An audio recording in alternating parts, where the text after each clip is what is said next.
مساء الخير أعزائنا المشاهدين، أرحب بكم في حلقة جديدة من عين الحدث.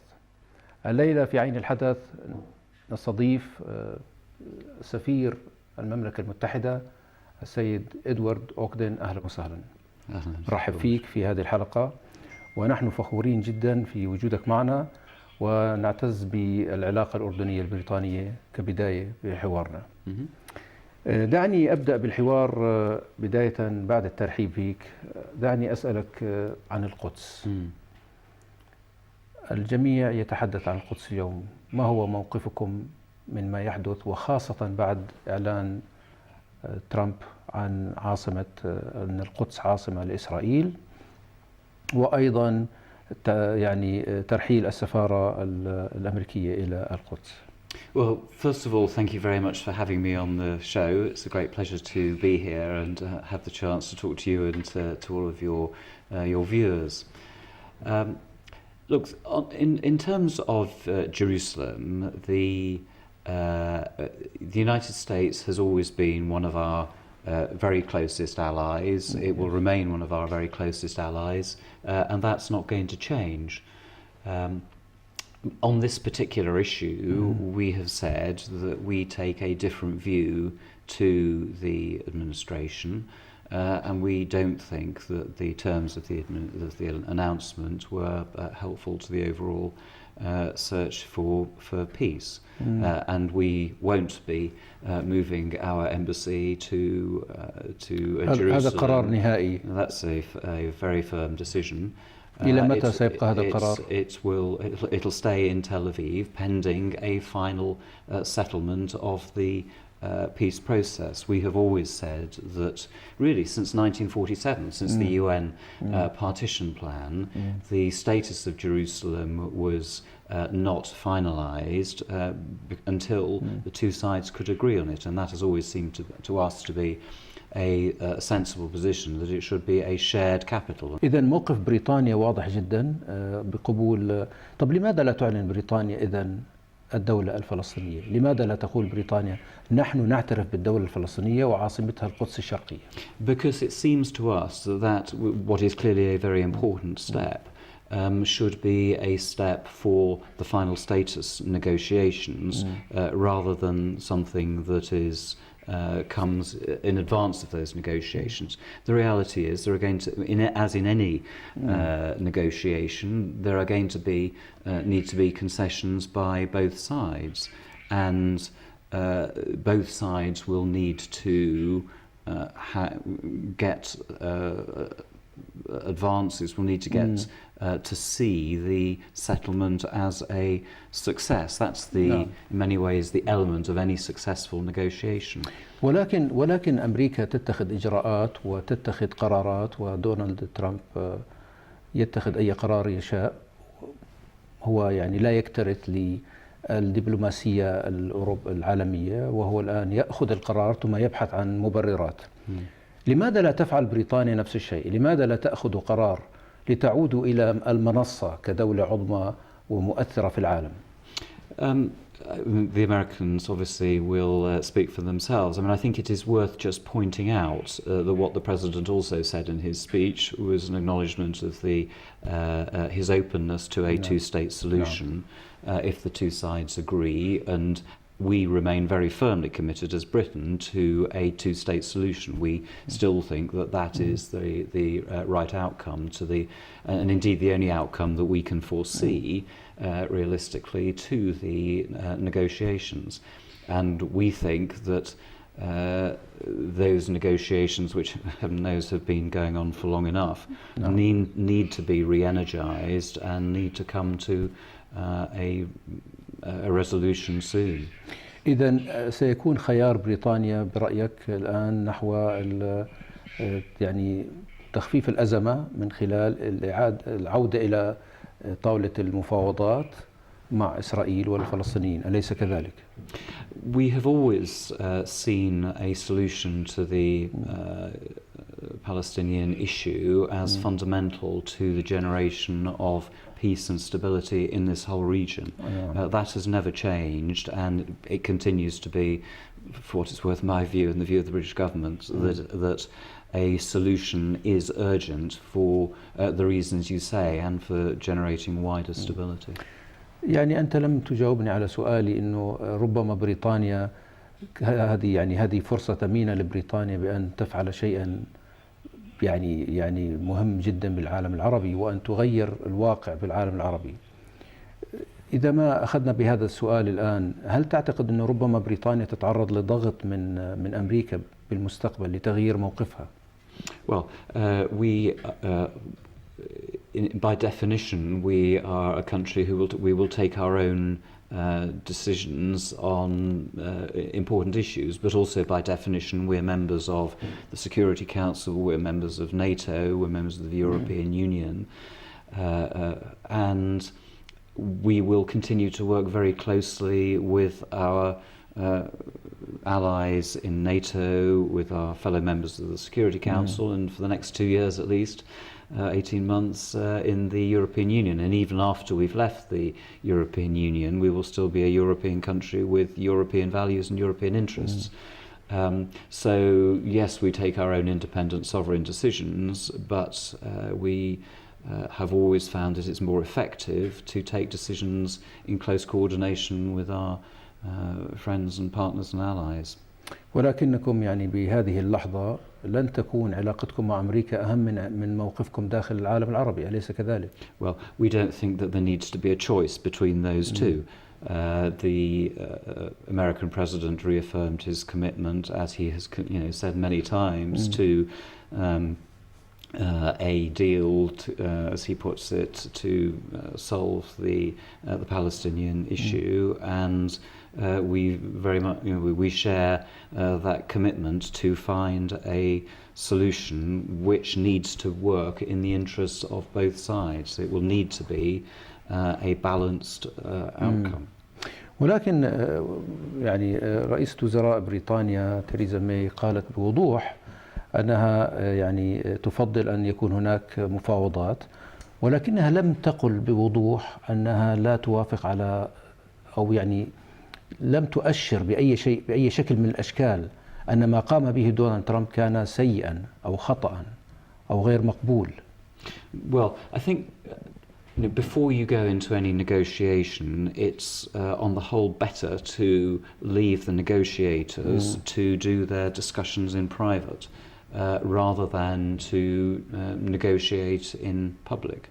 As I've said, we don't agree with the particular announcement that the president made, but we still remain completely committed and re-energized to trying to channel the high feelings which exist on both sides for reasons that we perfectly well understand, to redouble the energy that will go into the negotiations. طيب، لننتقل قليلا إلى ما يحدث بداخل الأردن بسبب موضوع القدس. هناك ضغط كبير يتعرض له جلالة الملك الآن لقضايا كثيرة. هناك علاقتنا بالسعودية، ثم طبعا علاقة الأخوية الشقيقة مع فلسطين بحكم أنه نحن دولة واحدة تقريبا، شعب واحد، وأيضا ما يحدث في العراق وسوريا والمنطقة. هل ستقفوا إلى جانب جلالة الملك فيما يحدث اليوم، أم سيكون هناك ربما سيترك بالساحة ليتعرض ربما لضغط من أمريكا حول قضايا معينة؟ Again, the Americans will talk for themselves, but they've made it clear they're a very strong ally of Jordan, and certainly I will talk for the British government. We are a very strong ally of Jordan, and we are not going to take one pace back. The Prime Minister made clear, our Prime Minister, when she made her second visit to Jordan within 7 months, just on the 30th of November, less than a fortnight ago, that far from taking a step back, we want to intensify our relationship in all three of the main pillars of that relationship. So in terms of Jordan's security, its economic sustainability, and its political resilience. We want to work with Jordan to ensure that over the next 10 to 15 years you emerge, despite all of the heavy pressures on you from the region, as a resilient, vibrant, prosperous country that uses although you are through no fault of anyone except your geology, short of natural resources,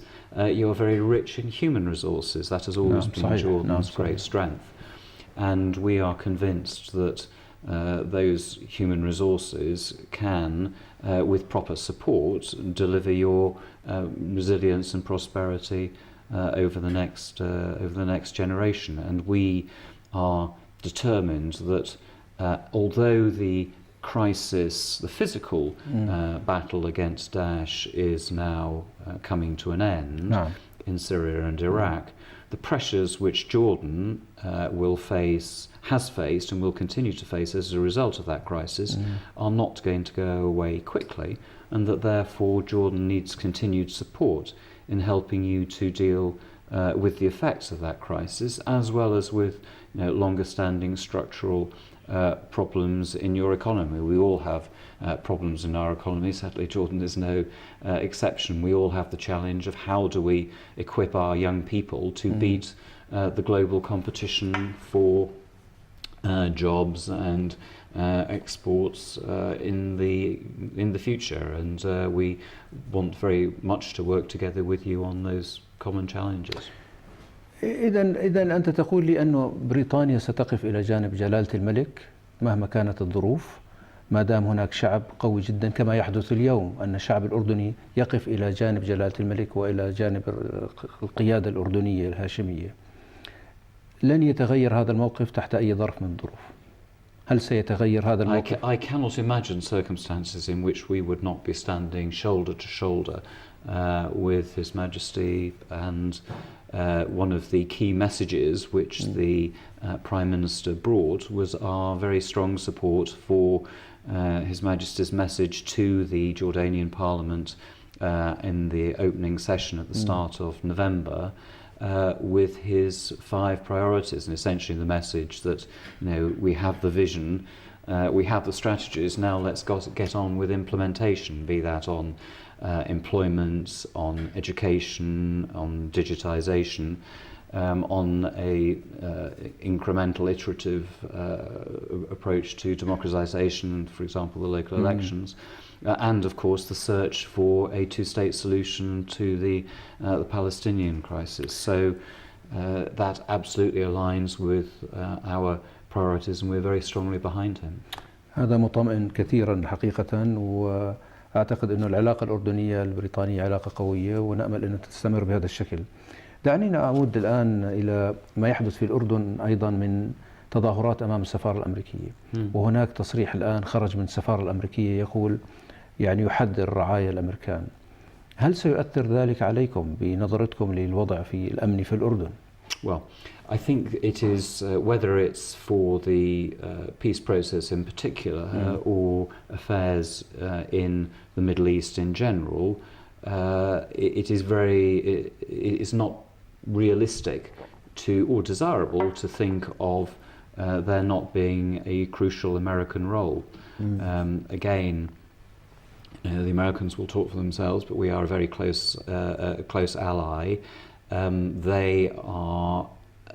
They have such enormous influence and economic and military resource, and we've seen that, for example, in the fight against Daesh, how that they have played the leading role. I have to say that we have been, in terms of the number of strikes against Daesh, for example, after the Americans, it was Britain that conducted the most, and the Royal Air Force. But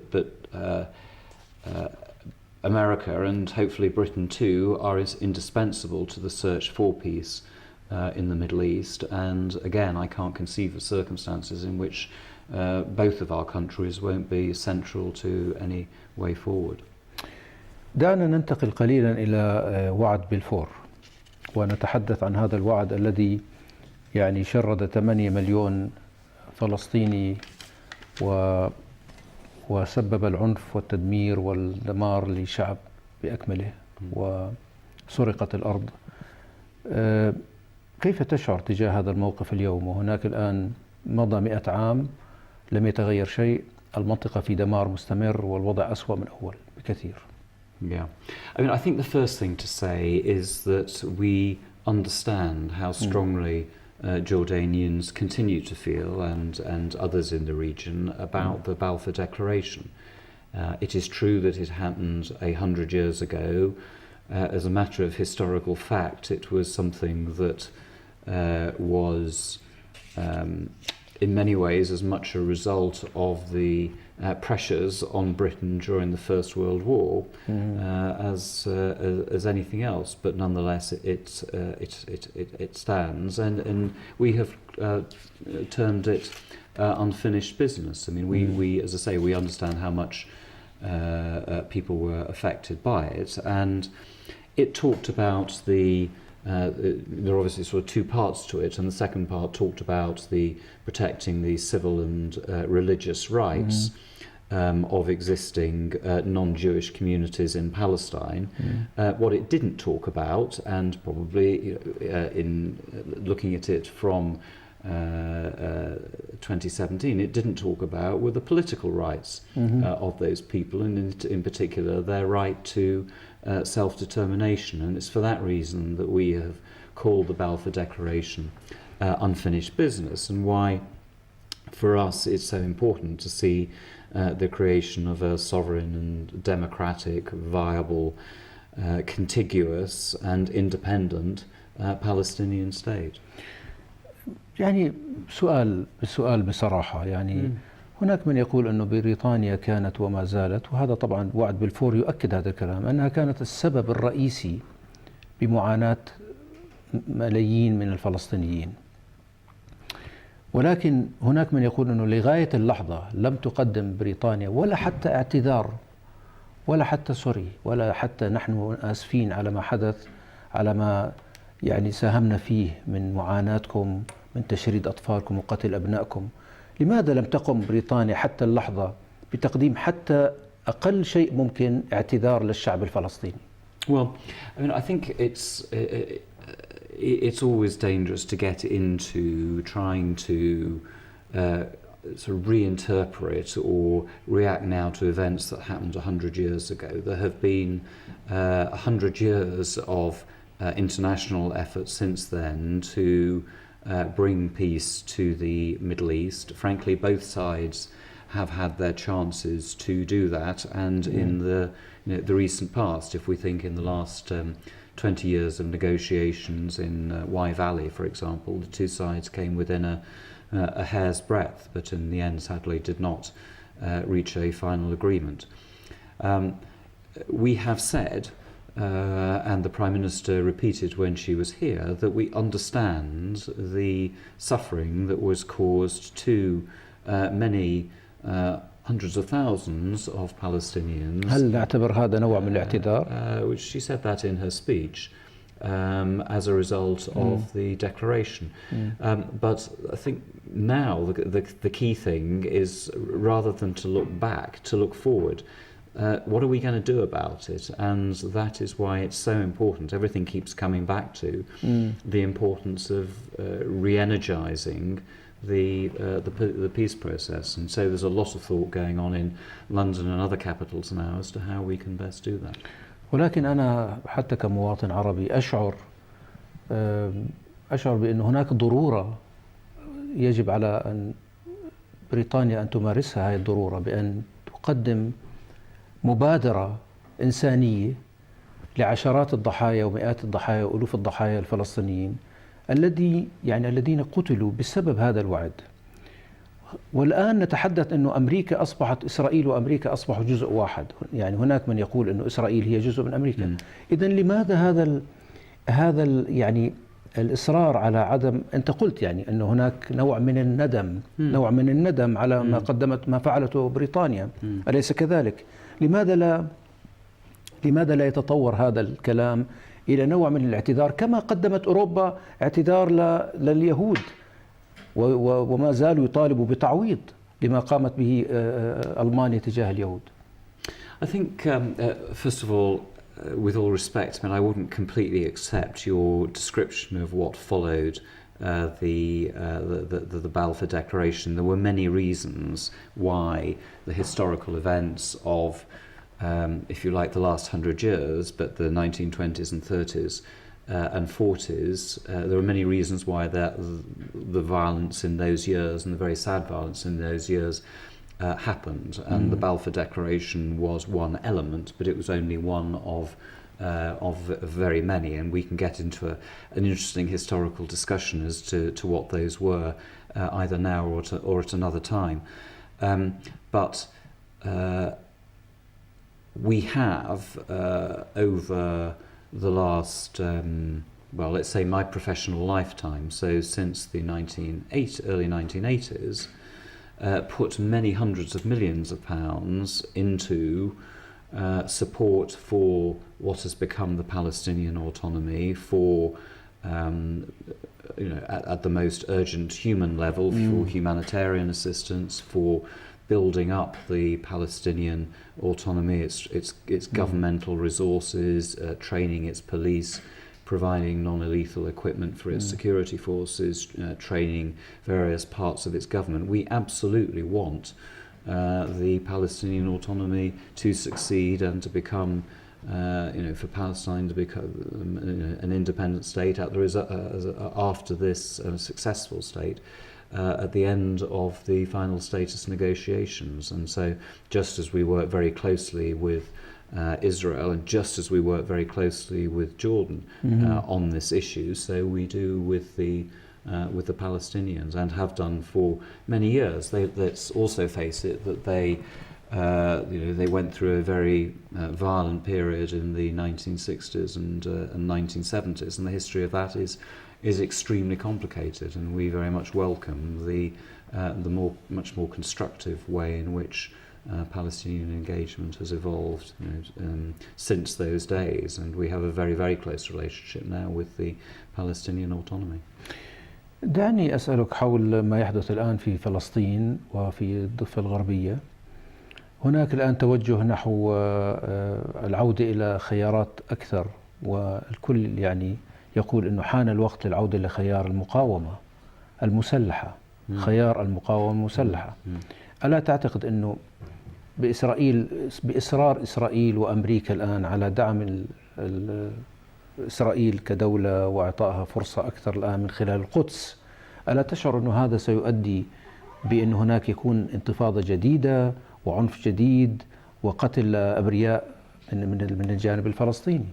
Well, I think we must all be very careful before starting to use that sort of vocabulary, because whatever view anyone may take of a political decision by a government, that can never be an excuse for or a pretext for violence. I mean, I think that's common ground, and I think it's particularly important, if I may say, at the moment when feelings are running so high on both sides, yes, that we make very clear that however strongly we feel, we need to find ways of channeling those feelings in a constructive way, because the only people who will suffer from violence are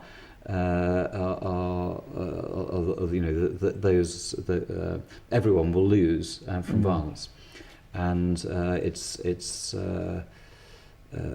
important that we understand and that both sides understand that resort to violence, to terrorism, is completely unacceptable, and that we, as I say, everyone has been calling for sort of calm. But I think also that words aren't just enough. We have to both re-engage the political process, but also think, and this is a point which applies more widely than in the West Bank, to think about what are the drivers, the causes of extremism in the region. What is it that makes young people resort to violence, and how can we address that? And that seems to me as important in the context of what we do after the end of the physical fight against Daesh in Syria and Iraq as in the West Bank. سنتحدث عن هذا بعد هذا الفاصل القصير. أعزائي المشاهدين، فاصل قصير ونعود إليكم.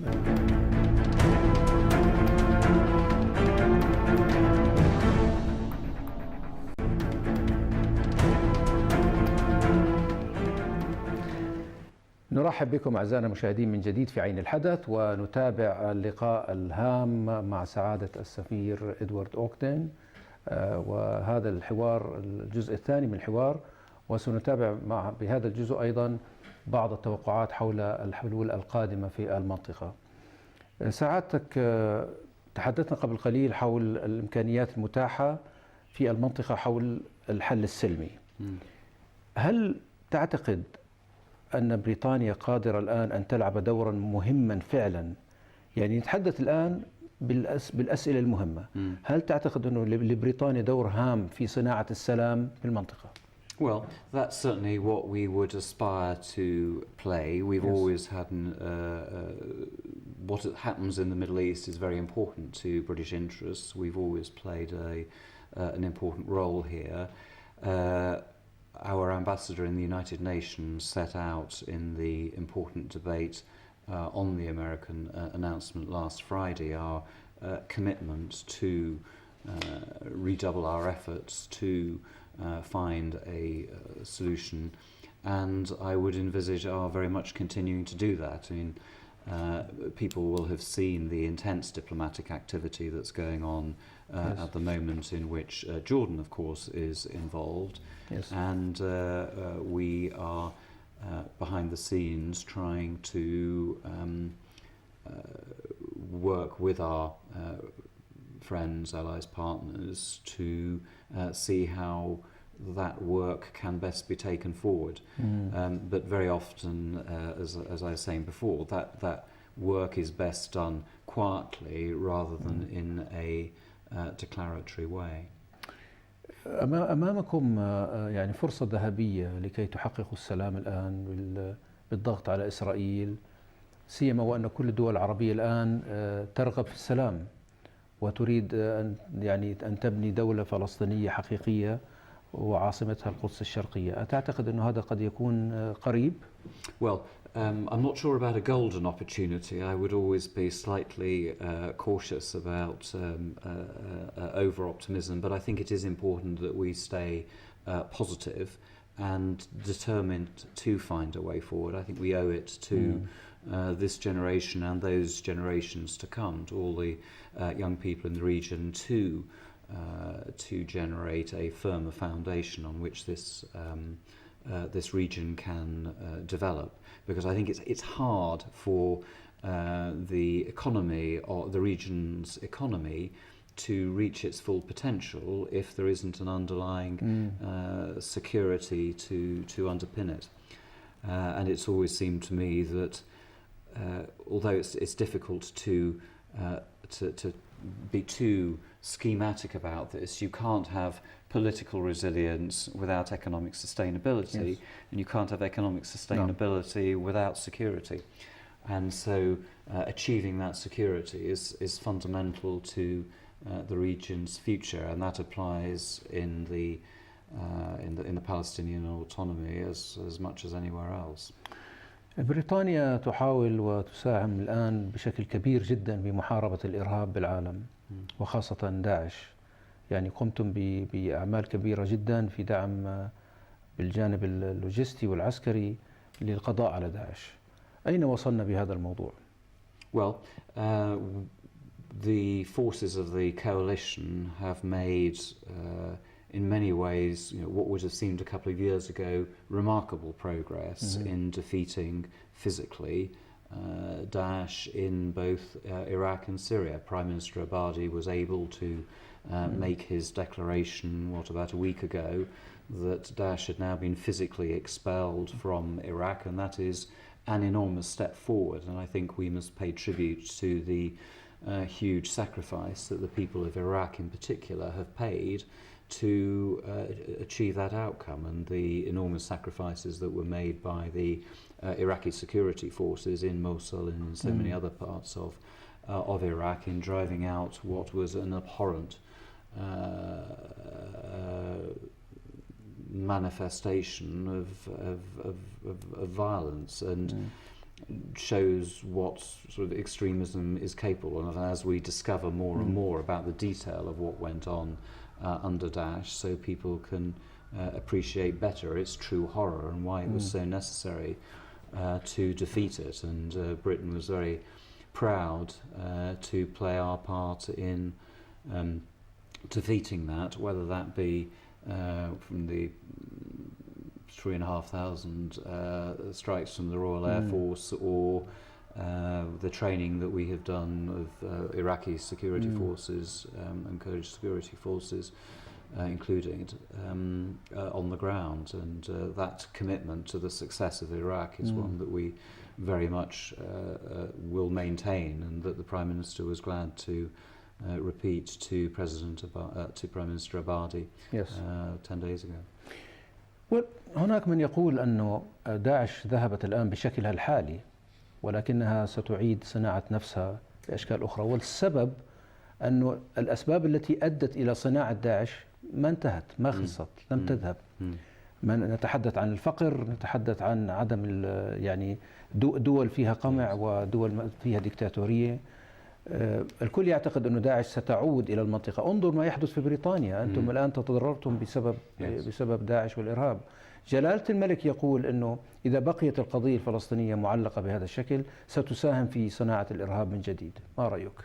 Well, I think His Majesty, as ever, is very to the point. And again, as the Prime Minister said when she was here 10 days ago, that it is really important that after the physical defeat of Daesh in the region, that we redouble our efforts to address what were the underlying causes of the initial advances that it made. And as you say, although those drivers differ to some degree in different parts of the world, poverty and a feeling of exclusion and a lack of self-respect are clearly really important elements in this region. And we have to talking really hard with our Jordanian colleagues and other governments in the region, but also not just governments, civil society, NGOs in this region. So much, 2/3 of the population are under 25. What is it how can we work to address what has wrongly but nonetheless driven people to extremism in the past, be that in Syria, be it in Iraq, or be it on the West Bank? نتحدث قليلا عن الأردن الآن، عن طبيعة مساعدات اللي تقدمها بريطانيا للأردن. هناك من يقول بشكل عام أنه كثير من المساعدات التي تأتي للأردن، خاصة لمنظمات المجتمع المدني أو مؤسسات المجتمع المدني، لا ترى النور، لا أحد يعلم أين تصرف وكيف تصرف الفلوس هاي. بطبيعة عملكم بدعم الأردن، كيف تتأكدون من أنه الفلوس هاي اللي تصل للأردن تذهب إلى المكان الصحيح؟ Well, it's a very important question. Just to give you a sort of sense of the scale of this, I mean, over the Syrian crisis, we have put something like $750 million into Jordan, which, when you think of it in terms of بخصوص اللاجئين. No, into Jordan more generally. I'll come on to that in a second. But when you think of how many taxpayers in Britain have to contribute to $750 million, it's substantial, and we did $250 million last year, and it'll be not far off that figure again this year. And that is in addition to all of the humanitarian aid which we provide, which we count separately. So again, let me say right at the start, we pay enormous tribute to the generosity of the welcome and which Jordan has provided to not just to the Syrian refugees but to the 2.3 هل لديك رقم بحجم المساعدات التي قدمت للأردن بعام 2017 على سبيل المثال؟ رقم تقديري. إذا كان هذا يعني شفاف بالنسبة لك يعني. Do I have a figure in my head for how much we've given since 2007? No, I need to go back and. ولكنه مبالغ كبيرة. Well, let me put it in another way. We have given to the Syrian crisis as a whole more than for any other crisis ever. والتزمتم بهذا الموضوع. And we remain committed as the nature of the crisis develops to continuing to provide support to not just for the rehabilitation of Syria, and I'm carefully not saying the reconstruction of Syria. The reconstruction of Syria will come after a political transition, but straight away there needs to be rehabilitation and continued humanitarian aid. But while that process is going on, and this is again in many ways a central point of what the Prime Minister was saying just recently, there needs to be, if anything, intensified aid to Jordan to help it deal with the consequences. We pay tribute to the way in which Jordan has welcomed the refugees. We will continue to give it support in dealing with the refugees. To come to your earlier question, 60%, so nearly 2/3 of the support we've provided to Jordan has gone not to refugees, but to host communities in Jordan, to Jordanian host villages and towns, because we recognise that the pressure which the refugees have brought on hospitals, on schools, on public utilities is very substantial. And we need to go on supporting Jordan in improving those facilities. And that is not something that's going to change over the next 1 or 2 years. So when the Prime Minister announced a new partnership with Jordan, that's very much what she was thinking about. And it will centre on two, if I may say, very Jordanian focused priorities, which go to what we were talking about earlier, namely jobs, and I mean jobs in the private sector in particular, and education. And because education seems to us to be absolutely the foundation of everything else. Jordan has been an exemplar in the 1960s and 1970s of a successful country with a wonderful educational system. Jordanians used to be the engine of the Gulf that they used to هل run. تعتقد إنه إحنا ما زلنا بمكاننا؟ هل تعتقد إنه التعليم بالأردن ما زال قويا؟ Well, I think it can become. I think it has perhaps gone through some challenges. There are still some centres of excellence within Jordan which remain, remarkably distinguished. But levels as a whole, for example, let's go right through from the pre-primary through primary, secondary, vocational, as well as university, need addressing, and both His Majesty the King, Her Majesty the Queen, and the government have been very clear that there are challenges, but they have also, the government have adopted a national human resources development strategy. It will cost about probably 3-4 billion over the next decade to implement, and as the British government we have made clear that we are 100% behind the implementation of that strategy, and that we will not only work to support the government of Jordan in implementing it, but that we will work very hard with our international راح يكون عندكم partners. مراقبة على تنفيذ المشاريع. Yes, we will work, if I may, we will work very hard with our international partners, so that it's not just Britain supporting, but it's that other countries as well. And just yesterday, we signed, 7 countries signed an agreement with the World Bank whereby we are going to provide a further 200 million in support for the educational system. يعني نتحدث عن، هل قلت 4 مليارات وسنبدأ في 200 مليون الآن، مش هيك؟ Well, the over 10 years it will be somewhere between 3 and 4 billion. تصرف على قطاع التعليم. Over the implementation of the National Human Resources Development Strategy, and that It's a very impressive document which looks, as I say, at all the different areas of education that I described, and analyses and identifies what needs doing in each individual area. It's a very admirable and public document, and one, as I say, that we strongly support. And there are different phases by which it will be implemented. And if we take, for example, one area where the British and the Americans have been working to improve early reading and maths skills by supporting 14,000 Jordanian teachers. In the last 5 years or so, 250,000 Jordanian children have had their reading and math standards remarkably improved by about a year.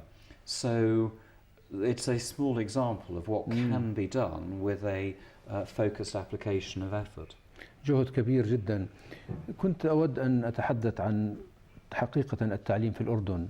كنا سابقا أيضا يعني بالإضافة لدعمكم للتعليم كنا نتحدث عن الإطار البريطاني، النوعية البريطانية في التعليم. وكان دائما يضرب المثل في أنه هناك مدارس تعلم بالطريقة البريطانية. هل ما زلت تشعر بأن بريطانيا اليوم تستطيع أن تؤثر على العالم من ناحية التعليم كما كانت بالسابق؟ هل تراجعت؟ هل تقدمت إلى الأمام؟ أنا بس أود أن أسمع الجواب منك. Well, thank you for the question. I mean, I think that there are many ways in which countries can exercise influence and excellence, and we may only be a country of 60 million people against the superpowers, the larger countries we see around the world. But in terms of the excellence of our education, we are again with the United States, one of the two top countries. Of the top 10 universities in the world, 4 are British. Of the top 200, 33 are British. And that sort of excellence goes right down through pretty well whichever set of international rankings you look at. We put enormous importance and a lot of resource into our educational system, and we think that it is important both in equipping our young people, but also because it is the key means by which we can spread the values that we as a country believe in: democracy, inclusion, choice, gender equality, and so forth. And so I think we will absolutely see education as a core pillar of our cooperation with Jordan over the lifetime of this partnership and well beyond. And in fact, just in the last several weeks, we've been talking to several British universities who are looking to come and partner with Jordanian institutions. And it seems to me that that's a really exciting and important development. وهل تشعر أنه القوانين الأردنية والتشريعات الأردنية مناسبة لفتح السوق البريطاني للتعليم بالأردن اليوم؟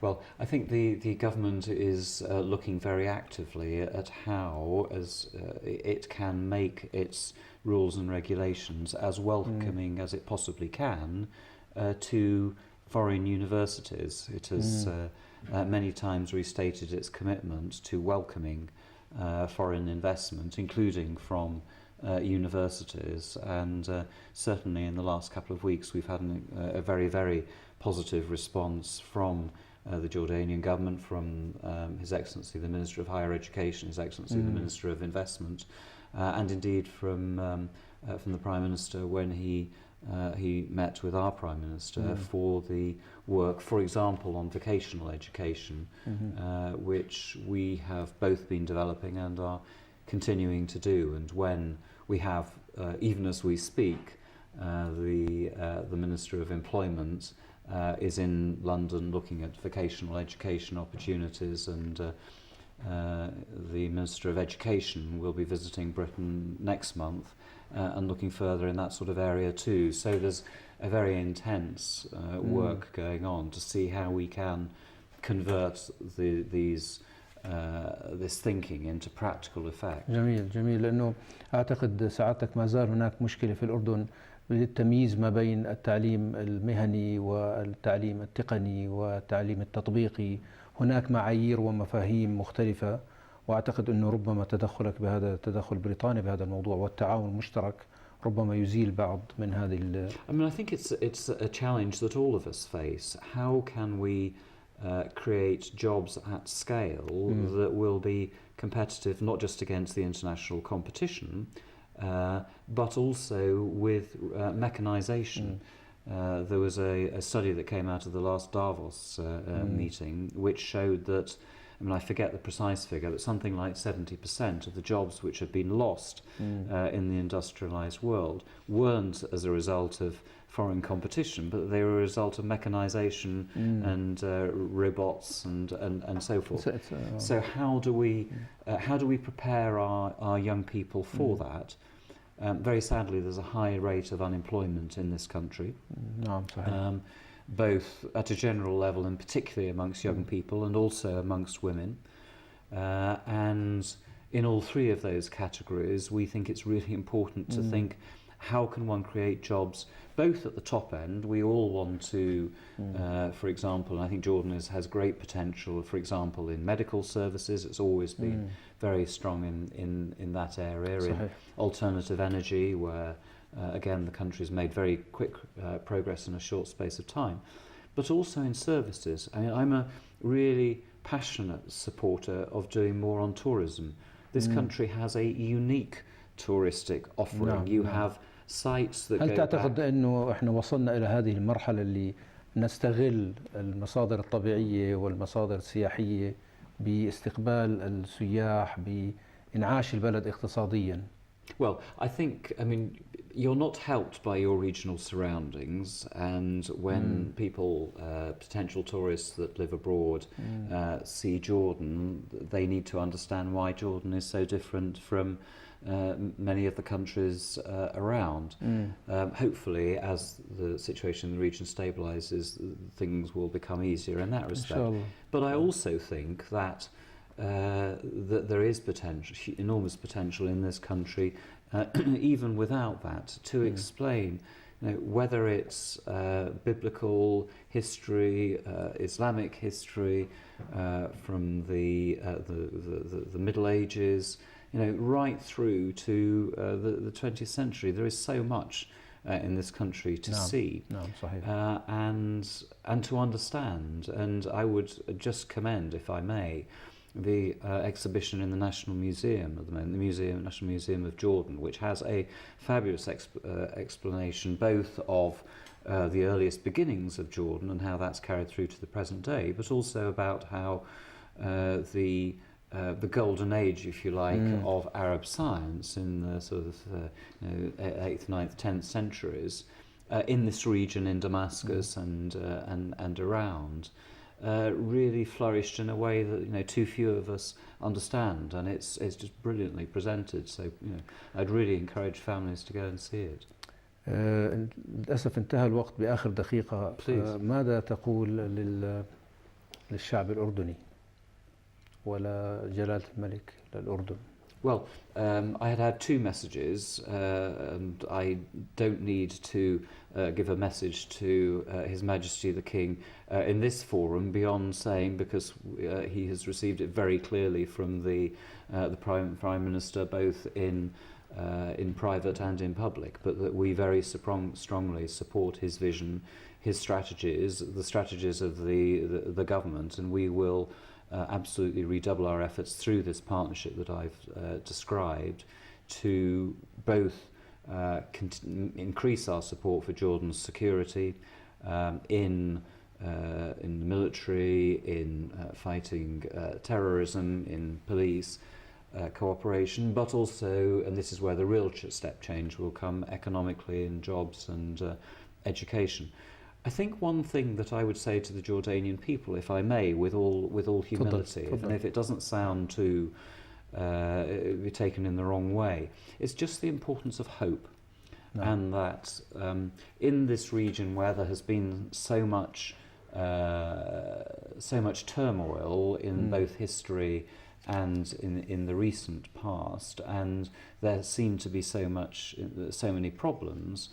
I'm constantly amazed by what the human being can achieve, and how humans can triumph over any adversity. There was an extraordinary conference held by an organisation called Women on the Front Line last week, which was looking in one of its sessions at how women had played a role in overcoming Daesh. And there were a couple of, a lady MP from Iraq and a Yazidi lady who had gone through the most terrors that thankfully none of us will ever come close to, and yet they had triumphed. So many young people here in Jordan, they have challenges, but they have shown time and again that they are capable of overcoming them. I went to an exhibition of projects by young scientists and young entrepreneurs in the King Abdullah Fund for Development in the King Hussein Business Park a couple of weeks ago. 10 really good, strong examples of how young people can make a difference and can achieve economic success both in Jordan and outside. And we will absolutely work with young people, with the Jordanian people, to help them to realise the enormous potential that they have. أشكرك سعادة السفير ادوارد اوكدين، أشكرك على هذا اللقاء الرائع جدا، وشكرا على صراحتك وعلى شفافيتك. شكرا لك. شكرا جزيلا. شكرا. ودائما يبقى الأمل بين الشباب العرب، ويبقى الأمل عند الشباب فلسطين لكي تتحرر الأرض وتعود البلاد لأصحابها. كل محبة وإلى اللقاء.